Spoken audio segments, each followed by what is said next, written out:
Olá, meu povo, vamos dar início ao nosso segundo bimestre, continuando com o conteúdo do nosso livro, porque é o material que os senhores têm em mãos e é o material que nós vamos utilizar, mesmo sendo nessas aulas à distância.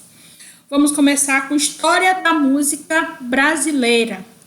Vamos começar com os ritmos do início do século, ainda no período da colonização, que foi o batuque, o lundu e a modinha. Tem que batuque, né?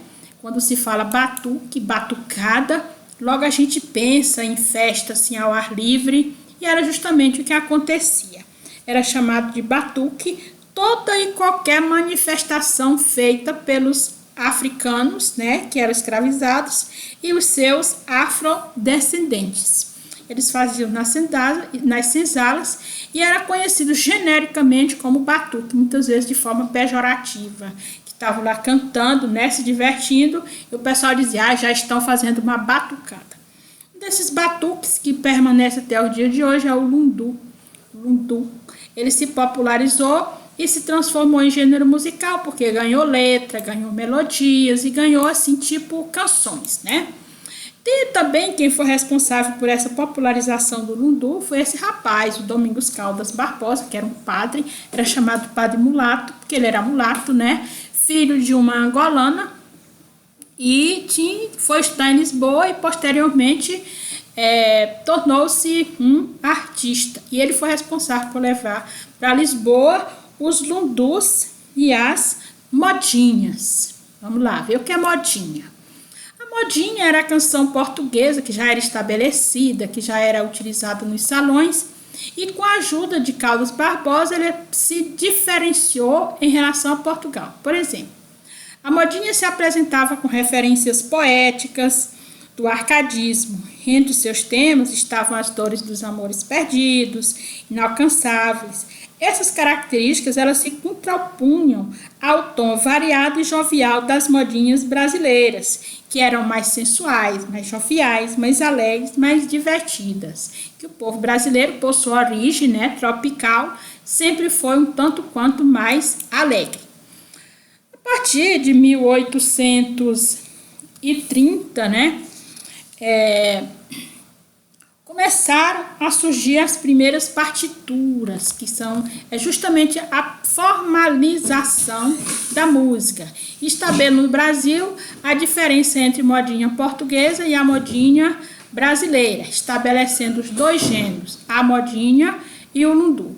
A modinha carregava o lirismo, né, português, e o lundu continha a comicidade, a sensualidade e a referência às mulatas e aos negros.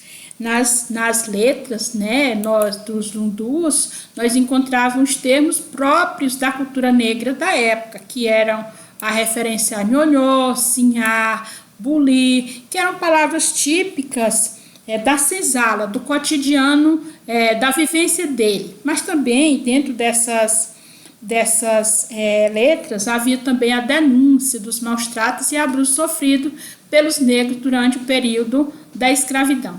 É por essa razão que Mário de Andrade, né, talvez vocês conheçam, Mário de Andrade, escritor modernista, vê o lundu como a primeira manifestação da miscigenação cultural afro-brasileira. Para ele, o uso da comicidade permitiu ao lundu vencer a resistência oferecida pela sociedade brasileira, né? Pela sociedade brasileira em relação à cultura negra, e propiciou a difusão dessa cultura dentro das classes dominantes, apesar dos conflitos sociais latentes, quer dizer, que existiam dentro da sociedade. E para oficializar o lundu como um ritmo musical, foi que nada melhor do que registrar esse ritmo. E em 1900, logo no início do século XX, essa Casa Edison, você vê aí um comercial da Casa Edison, viu, gente? Qualquer coisa a gente vai lá. Vendia equipamento de som, máquina de escrever e eletrodomésticos, e alguns anos de funcionamento, ela se tornou uma gravadora. A primeira gravadora de discos do Brasil. E gravou um lundu, dentre as músicas que gravou, não é? Esse lundu era desse rapaz Xisto de Paula, Bahia, que se chamava Isso é Bom. Essa gravação que nós vamos ouvir agora, ela é originalíssima, viu? É de 1900. Vamos ouvi-la.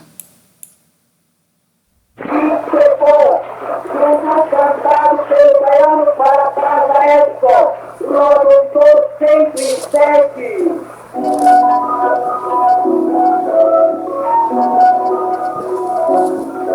Além de tua saia, vale 25 mil réis. Abraça o lado da saia, que eu te consigo e nós ser bom que nós, ser bom que nós. Poxa dentro, a frente e cobra dentro. Então, você vê aí que esse foi o primeiro lundu gravado aqui no Brasil, que deu origem à vida oficial do lundu. A letra desse lundu aí, minha gente, está na página 141.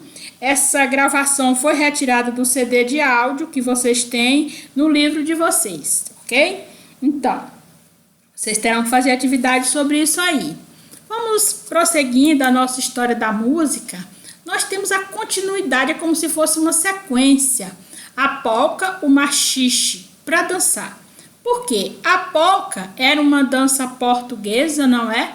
E ela se juntou a outros ritmos para servir como ponto de partida para a criação do ritmo brasileiro, que era o machixe.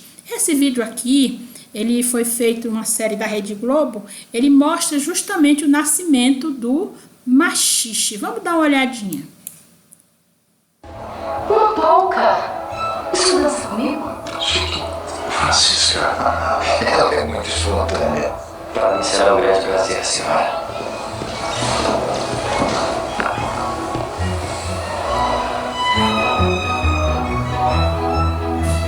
Aí você vê, né? A polca era uma dança de salão, ritmo Jacinto europeu. tem um grande talento para os negócios. Tem um belo futuro pela frente.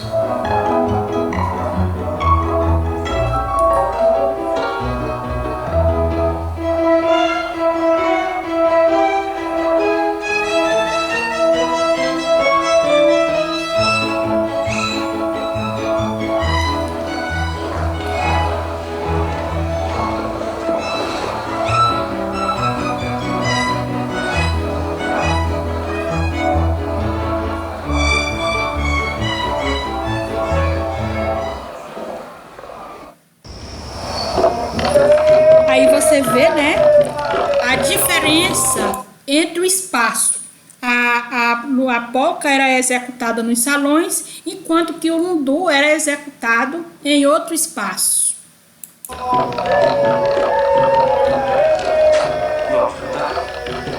favor, só um instante.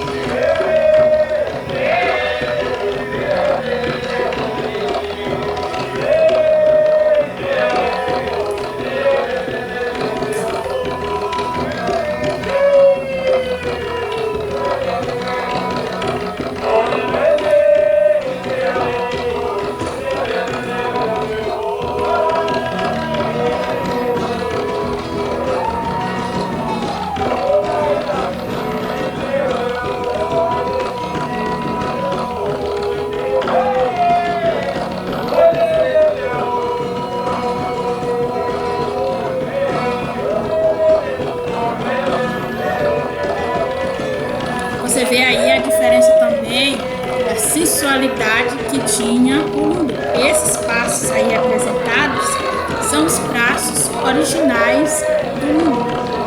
E essa moça aí, a Chiquinha Gonzaga, né? Ela se utilizou desses passos para juntar a polca e o lundu e criar o machixe. Então vamos dar uma olhadinha mais a miúde.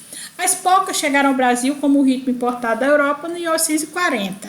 Ele inaugurou o mercado de música dançante, vocês viram que era aquela dança de salão. um tipo de festa comum nas capitais. Então, o baile, né? O baile é um tipo de festa comum nas capitais. Em 1870, começou a incorporar na forma de execução as características da linguagem, que tinha a linguagem toda da música, as síncopes. Síncopes são movimentos. Mantive essa palavra porque já que estou utilizando no nosso livro. Já usada nos lundus. Então, os lundus começaram a fazer esse presente na mão esquerda do piano, que a mão direita é o som principal e a mão esquerda é o som auxiliar. Então, isso com essa mão direita com a mão esquerda formou o chamado toque brasileiro ao gênero que era a polca. Outro gênero dançante que chegava ao império era o machixe. Lembrando a vocês que o machixe ele sempre foi tratado com muito preconceito. E começa a aparecer com o sentido de baile dançante. Esse termo, inclusive, ele dá nome ao, nós sabemos, né? Machixe é um legume barato de origem africana, mais uma coisa da África, porque era um ritmo tratado com bastante preconceito. Vamos ouvir um pouco de um machixe aqui, que é justamente o machixe feito por Chiquinha Gonzaga.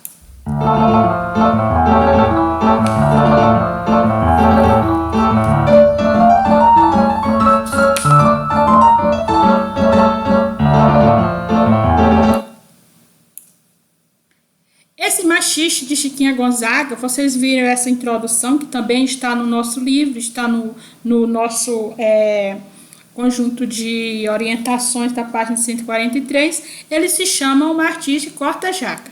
Você vê que ele juntou o piano com a viola e a batida. Então, ele juntou a polca e o lundu e se transformou em machixe, um ritmo nacional brasileiro. Teve uma polêmica muito interessante com relação ao machixe, que envolvia estas figuras que estão aí.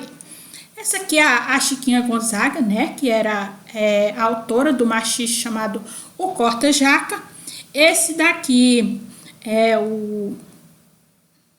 a senhora Naide Tefé, a primeira dama da época, né, e o presidente Hermes da Fonseca, Rui Barbosa e Catulo da Paixão cearense. Então, veja bem,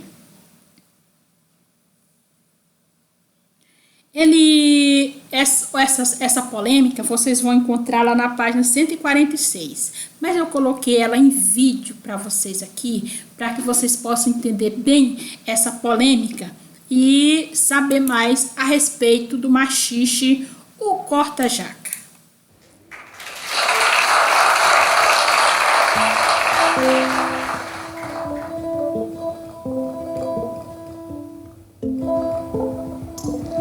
Essa música que a gente vai fazer agora é um machixe de Chiquinha Gonzaga e Machado Careca de 1895. E ela esteve envolvida num escândalo lá no início da República e ficou conhecido como a Noite do Corta-Jaca. Em 1914, a então primeira-dama da República, senhora Naide Tefé, ela organizou um jantar de despedida do presidente Hermes da Fonseca e convidou para esse jantar o seu amigo Catulo da Paixão cearense para executar ao lado dela e ao violão o machixe corta-jaca. Foi um escândalo. A Sociedade Conservadora do Rio de Janeiro ficou indignada e no dia seguinte saiu essa matéria em todos os jornais.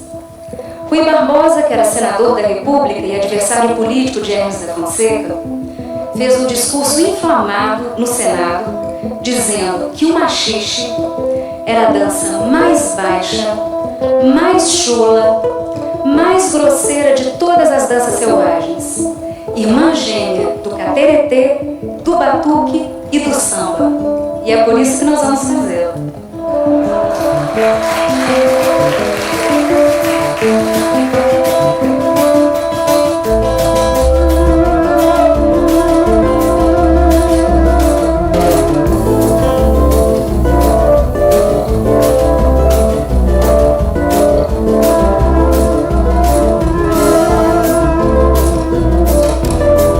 Neste mundo de misérias, quem tá, quem é mais folgazão?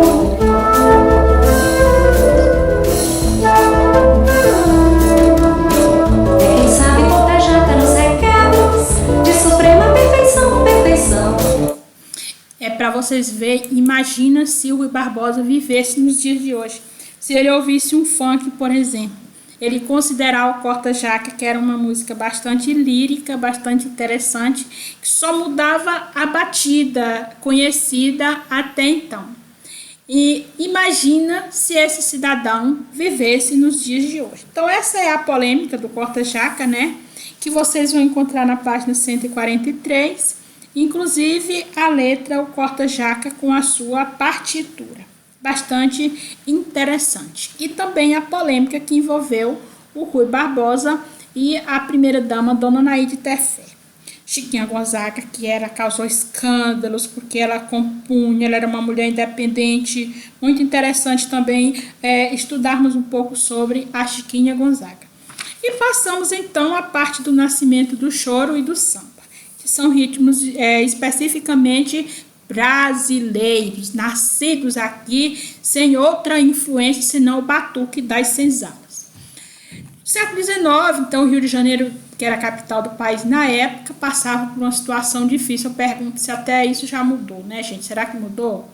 O presidente da República, que era o Rodrigues Alves, se juntou a esse rapaz Pereira Passos, que era o prefeito, e resolveram botar abaixo tudo que era casebres, tudo que era cortiço, e mudar a cidade, que era para reurbanizar a cidade. Só que isso não beneficiou nada mais, nada menos do que as elites da época.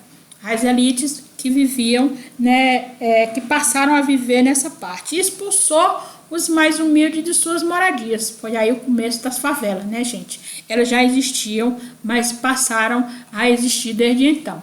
Essas populações foram viver em locais improvisados, como vivem até hoje, é uma coisa terrível, no Morro da Favela. Daqui, dessa Morro da Favela, é que vem a palavra favela, porque foi o primeiro morro que passou a juntar pessoas vivendo em casas improvisadas, locais sem saneamento básico, sem serviços, nenhuma assistência do governo. Em seu entorno, incluir esses outros bairros, Cidade Nova, Santo Cristo, Gamboa, Saúde, como existem até hoje.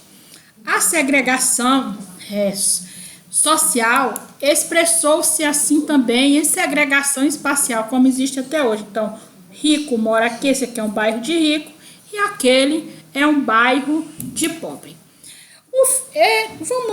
Na época, o fim da escravidão era muito próximo. Vocês veem que a escravidão assim acabou oficialmente em 1888 e nós estamos aí em 1900, não é? A realidade, além disso, a partir da segunda metade do século, o fluxo migratório do Nordeste para o Sudeste havia se acentuado. E aí essas pessoas se juntavam no centro do Rio de Janeiro, onde formavam o que se chamou de Pequena África, que existe até hoje, inclusive. É um bairro bastante turístico, né? Fica perto da zona portuária do Rio de Janeiro. Então, o termo é antigo e vem do comecinho do século XX e não vem sendo utilizado até o dia de hoje, para falar dos bairros que ficam nas imediações da zona portuária do Rio de Janeiro. Então, Rio de Janeiro, a gente fala Rio, só tem favela. Não. Vamos ver algumas imagens dessa pequena África. Aqui a gente vê, né, uma quantidade enorme de pessoas visitando um lugar bastante interessante, que é esse lugar, a Pedra do Sal. Historicamente, o local de desembarque e quebra das Pedras do Sal que chegavam no Rio de Janeiro. E quem trazia isso não era ninguém senão os marinheiros, em sua maioria negros. As festas da pequena África aconteciam na casa das chamadas tias baianas. A mais famosa delas era a tia Ciata e a tia Bebiana, que eram verdadeiros encontros musicais, bastante profícuos. Desses encontros musicais foi que Pixinguinha, o maestro Alfredo da Rocha Viana Filho, ficou conhecido. Nós sabemos que Pixinguinha, até o dia de hoje, ele é um nome importantíssimo, não apenas do samba, do choro, mas da música brasileira como um todo. E ele, certa vez, declarou: o choro tinha mais prestígio, o choro era cantado tinha formação por orquestras, e o samba era cantado nos terreiros. Se havia uma festa, o choro era tocado na sala de visita, né, por uma banda e tal, e o samba era tocado no quintal, por isso que chama samba de fundo de quintal. Eu acho esse nome bastante interessante, tá? Vem origem, daí tem até uma banda, né? Fundo de Quintal, um grupo musical. Esse samba, um dos primeiros samba, embora tenha sido registrado em 1916 com a autoria desse rapaz aqui e cantado por Donga, disse que ele foi assim o primeiro samba a ser gravado. Vamos dar uma olhadinha no samba que ele chamou Pelo Telefone.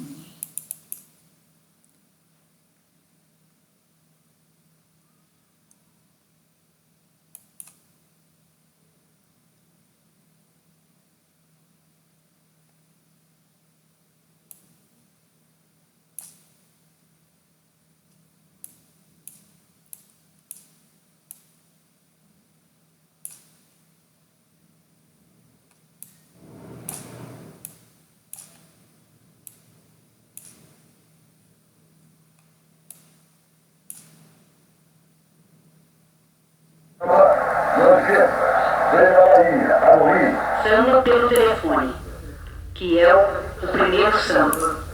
Tá todo mundo samba muito bonito, realmente. Tá gostando, Donga? Não tem palavras.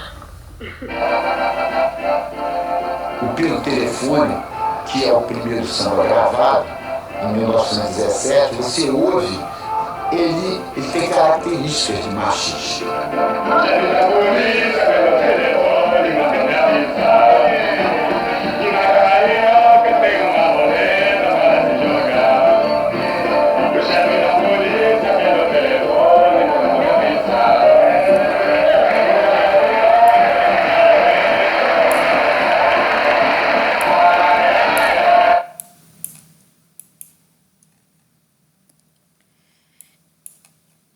Então, muito difícil porque esse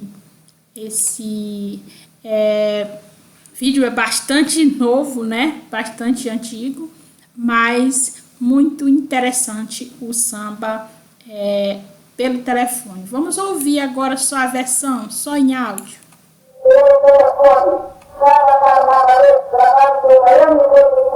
Essa gravação é a original, de 1917.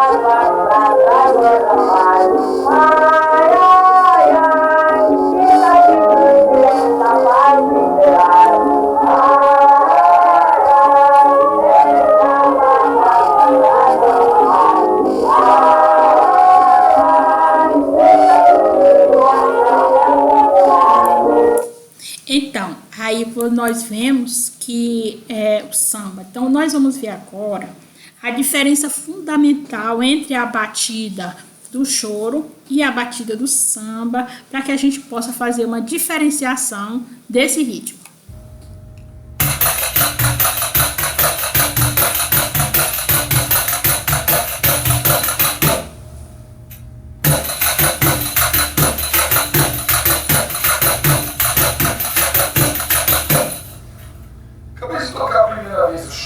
Segundo o samba, eu gostaria de falar exatamente isso, um pouco da acentuação que cada ritmo propõe, né? O samba, no caso, ele está sempre acentuando no contratempo, que a terceira é semicolcheia. Fica aqui, ó.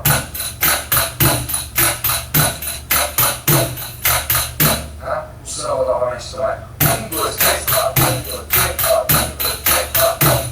Então está sempre no 3. E o choro tem uma acentuação que é na segunda semicolcheia, que é 1, 2, 3, 4, 1, 2, 3, 4, com a pressão, 1, 2, 3, 4, choro, 1, 2, 3, 4.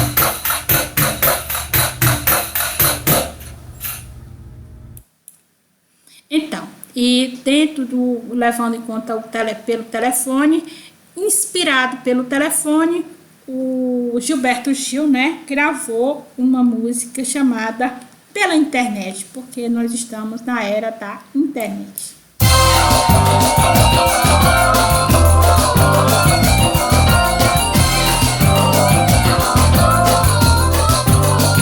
Cria meu website, fazer a homepage, com quantos gigabytes, faz uma jogada, mata o que elege.